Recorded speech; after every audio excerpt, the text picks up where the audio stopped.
Nah, sebelumnya kita sudah melihat bentuk transformasi Fourier dengan menggunakan atau dalam bingkai dua persamaan trigonometrik ya. Kalau untuk fungsi ganjil ya, itu ke dalam bentuk kosinusnya dan fungsi genap dalam bentuk sinusnya ya. Nah, sekarang kalau misalkan kita ingat kembali ya pembahasan deret Fourier, maka kita ingat koefisien Fourier ya, atau Cn itu bisa dinyatakan dalam bentuk kompleksnya ya. Jadi tidak dalam bentuk real tapi dalam bentuk kompleksnya. Ya, sebagaimana seperti yang tertulis di sini gitu ya. Nah, ini Cn-nya itu kita bisa tuliskan dalam bentuk kompleks ya. Ada juga bentuk realnya ya. Namun kita tahu bahwa pengerjaan dalam bentuk kompleks itu seringkali lebih mudah gitu ya. Nah, sebagaimana pada pembahasan deret Fourier ya, integral Fourier ya, koefisien integral Fourier itu juga bisa kita nyatakan dalam bentuk kompleksnya ya, sehingga pengaruhnya nanti ketika kita mengerjakan transformasi Fourier itu juga bisa dikerjakan dalam bentuk kompleksnya ya. Nah, di sini ya kita mulai dari kita ingat kembali ya bentuk deret Fourier ya dalam bentuk kompleksnya ya. Sekali lagi sebagaimana yang tertulis di layar ya, seperti ini. Jadi kita punya Ft ya sama dengan N sama dengan minus 1 sampai tak hingga ya. Itu adalah penjumlahan Cn dikalikan dengan E pangkat INP per P dikalikan dengan T ya. Tidak usah bingung ya kalau misalkan P di sini saya ganti dengan P, maka simply kita akan mendapatkan E pangkat IN dikalikan dengan T ya. T-nya bisa diganti dengan X misalkan ya. Seperti yang di awal sudah pernah kita bahas gitu ya. Ini hanya sedikit penulisan yang berbeda gitu ya, namun tetap sama gitu ya. Cn-nya sama dengan 1 per 2P integral minus P sampai P ya, Ft dikalikan dengan E pangkat minus INP per P dikali T dt. Nah, kemudian sekarang mari kita definisikan sekali lagi ya besaran berikut ya. Kita menyatakan frekuensi sudut ya. Jadi kita definisikan, kalau kita ingat kembali pembahasan di integral Fourier ya, omega di sini merupakan frekuensi sudut ya. Misalkan dalam konteks pembahasan kita sekarang. Ya, jadi omega n sama dengan n pi per p ya. Maka kita memiliki hubungan berikutnya. Jadi kita definisikan misalkan suatu besaran delta omega sekarang yang merupakan selisih dari omega n plus 1 dikurang omega n. Kita ingat hasilnya adalah pi per p. Nah, kemudian ya dari slide sebelumnya kita mengetahui nilai omega serta delta omega ya. Kemudian kita masukkan ya nilai omega dan delta omega ke bentuk deret Fourier kita dalam bentuk kompleks ya. Jadi deret Fourier kita dalam bentuk kompleks, maka kita dapatkan persamaan berikut. Ft sama dengan N sama dengan minus tak hingga sampai tak hingga 1 per 2 pi minus P ya, integral minus P sampai P Ft E I omega nt dt ya. Ini ingat, ini merupakan koefisien kita ya. Ini Cn ya. Cn tapi dalam bentuk dalam bentuk komplitnya ya. Ini Cn E I omega nt delta omega ya. Kita memiliki persamaan berikut ya. Nah, kalau misalkan Cn-nya ini saya sederhanakan ya, sekarang maka bentuknya adalah seperti ini gitu ya, dengan 1 per 2 pi-nya ini tetap di luar ya bentuknya gitu. Jadi bentuk integral ini saja ya, jadi minus P sampai P Ft E minus I omega nt dt-nya kita lambangkan dengan ini sekarang Fp ya. Fp sekarang ada topinya ya, Fp hat omega n. Jadi Fp merupakan fungsi dari omega n. E I omega n T D delta omega. Ya. Nah, sekarang kalau sekarang ya, misalkan saya ambil nilai P-nya sekali lagi menuju tak hingga, ya, maka di sini nilai delta omega-nya akan menuju 0 gitu ya. Nah, ingat kalau delta omega-nya menuju 0 ya, semakin kecil maka dia akan menjadi suatu operasi diferensial gitu ya, atau pengali diferensial gitu. Dan kita ingat dari pembahasan integral Fourier ya, omega n di sini tidak lagi memiliki apa? Sifatnya discrete gitu ya, dia tidak lagi discrete. Namun karena sangat kecil ya, seolah-olah dia menjadi suatu variabel yang kontinu ya. Nah, ketika dia menjadi suatu variabel yang kontinu, maka kita bisa menghilangkan subscript n di sini ya. Jadi hanya kita tuliskan sebagai omeganya saja. Nah, sehingga kalau sekarang ya kita masukkan ketiga hal ini ya ke dalam deret Fourier kita ke atas gitu ya, maka saya bisa mendapatkan persamaan berikut gitu, ya. F topi omega, di mana F topi omega ini merupakan sebetulnya ini ya, jadi F P omega n ya, jadi koefisien Cn kita sebetulnya ya, namun sekarang kita ambil nilai P-nya itu menuju tak hingga gitu ya, sehingga kita mendapatkan persamaan berikut ini ya. Nah, sehingga kalau F omega ini sekali lagi ya kita kembalikan ke deret Fourier kompleks kita gitu ya, ke deret Fourier kita dalam bentuk kompleks, maka saya memiliki ini ya, atau kita memiliki bentuk berikut ya, di mana Ft sama dengan 1/2pi integral minus tak hingga sampai tak hingga F hat omega ya, EI omega T D omega, di mana ini sejatinya merupakan apa? Integral Fourier ya, ini merupakan integral Fourier namun dalam bentuk kompleks. Nah, dari slide terakhir kita mendapatkan persamaan berikut ya. Kita mendapatkan persamaan berikut. Ya. Nah, sejatinya ya koefisien atau fungsi koefisien f hat omega ya, koefisien f hat omega ya, atau ini ya. Ini itu dinamakan dengan atau apa yang kita sebut dengan transformasi Fourier dari Ft ya, seperti ditulis di sini. Jadi f hat omega ini merupakan transformasi Fourier dari Ft gitu ya.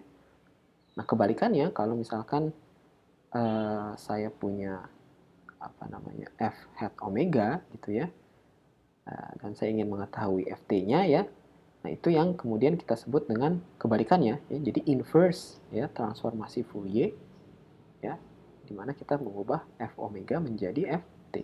Nah, kalau kebalikannya Ft ke f omega, itu disebut dengan transformasi Fourier. Sebetulnya secara esensi keduanya merupakan bisa kita katakan transformasi Fourier saja, tergantung konteksnya. Jadi kita harus tahu dari mana itu Ft ke f omega ya, dari waktu ke frekuensi atau dari frekuensi ke omega. Ya. Nah, yang perlu diperhatikan di sini ya, lihat kalau notasinya ya, notasinya kalau misalkan saya punya bentuk notasi seperti ini ya, F ya, biasanya F-nya tidak seperti ini ya, tapi mungkin dalam bentuk yang lebih curly gitu ya.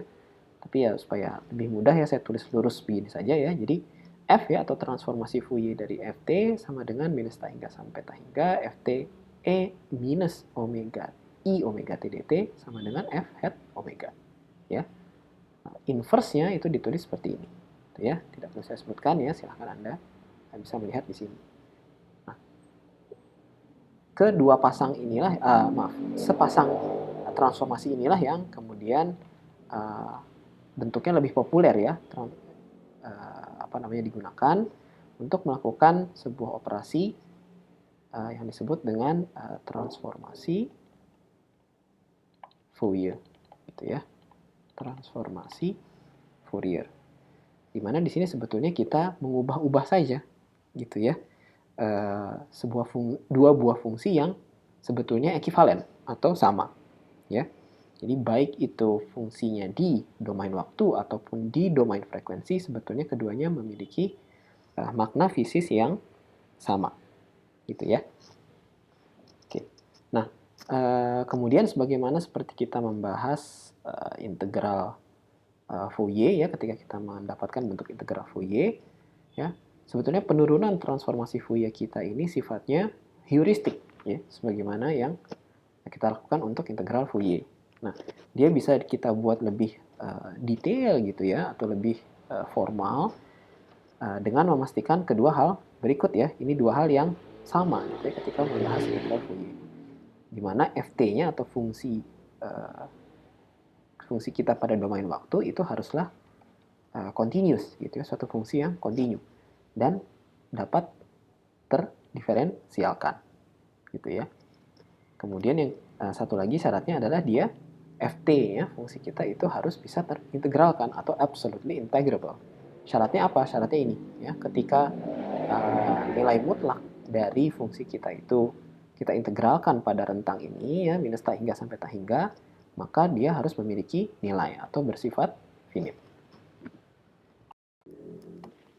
Satu lagi yang perlu diperhatikan adalah sebagaimana seperti yang kita bahas ya di pembahasan transformasi Fourier, kosinus dan sinus, yaitu apa? Faktor pengalinya. Nah, sebetulnya di sini sama saja gitu ya. Jadi faktor pengali dari transformasi Fourier pada bentuk kompleksnya itu memenuhi syarat yang sama dengan bentuk transformasi Fourier pada bentuk kosinus dan sinusnya. Jadi nilai alfa ya dan beta ini itu haruslah memenuhi hubungan berikut. 1/2pi. Jadi bagaimanapun kombinasinya alfa dan beta ya, asalkan memenuhi ini, maka dia kedua bentuk ini ya, atau sepasang bentuk transformasi Fourier dan transformasi baliknya itu bisa kita katakan sebagai pasangan transformasi Fourier ya. Nah, di buku lain ada yang menuliskan alfa dan betanya dengan bentuk berikut ya, 1/2pi ya. Nah, ini supaya bentuk dari transformasi Fourier itu terlihat lebih simetrik gitu ya. Namun sebetulnya sama saja gitu ya. Jadi perhatikan saja buku yang Anda baca, mana bentuk transformasi Fourier yang diambil gitu ya. Nah, kalau mungkin pada kuliah kita akan lebih banyak menggunakan bentuk berikut gitu ya. Jadi alfa kali beta sama dengan 1/2pi, di mana alfanya sama dengan 1, betanya sama dengan 1/2pi.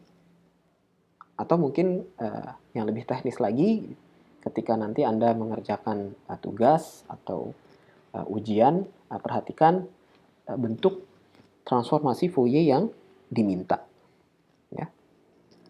Nah, kemudian hal lain juga yang perlu menjadi catatan adalah mana yang dipakai. Apakah omega, frekuensi sudut, atau nu, frekuensinya. Ya, frekuensinya saja gitu ya, atau omega sebagai frekuensi sudut. Kalau di sini kita tahu kita menggunakan omega ya, frekuensi sudut. Gitu. Namun misalkan Anda membaca buku-buku yang membahas tentang analisis spektrum ya, dari misalkan spektrum dari cahaya misalkan gitu ya, membahas tentang fisis analisis spektrum dari gelombang bunyi misalkan, ada beberapa yang mereka tidak menuliskan omega ya, tapi menuliskan seperti berikut, 2pi dikalikan dengan nu atau frekuensinya gitu ya. Nah, itu bisa juga gitu ya, karena mungkin pada kalau kita perhatikan gitu ya, kita baca beberapa referensi yang sifatnya lebih fisis gitu ya, kebanyakan pengukuran dilakukan dengan mengukur frekuensi ya, tidak dengan frekuensi sudut gitu ya. Jadi terkadang bentuk ini gitu ya, 2pi dikali nu ya, itu digunakan ya, tidak dengan bentuk omeganya, tapi sejatinya sama saja gitu ya, tinggal diperhatikan saja. Namun atas alasan biasanya lebih karena sejarah gitu ya, maka kebanyakan buku-buku di bidang kerekayasaan atau engineering dan fisika itu menggunakan omega gitu ya. Nah, kemudian terakhir gitu ya, yang perlu menjadi catatan, Ft di sini ya, fungsi Ft kita itu sebetulnya bisa juga tujukan gitu ya. Kalau misalkan Ft-nya itu merupakan sebuah fungsi ganjil gitu ya, maka silahkan Anda buktikan sendiri ya, cukup mudah sebetulnya. Maka bentuk kompleks kita itu akan berubah menjadi apa? Bentuk transformasi kompleks kita akan berubah menjadi transformasi Fourier bentuk sinus. Ya, sebaliknya kalau misalkan Ft-nya itu fungsi genap ya, maka bentuk kompleks kita akan tereduksi gitu ya, atau tersimplifikasi menjadi apa? Transformasi Fourier bentuk kosinus.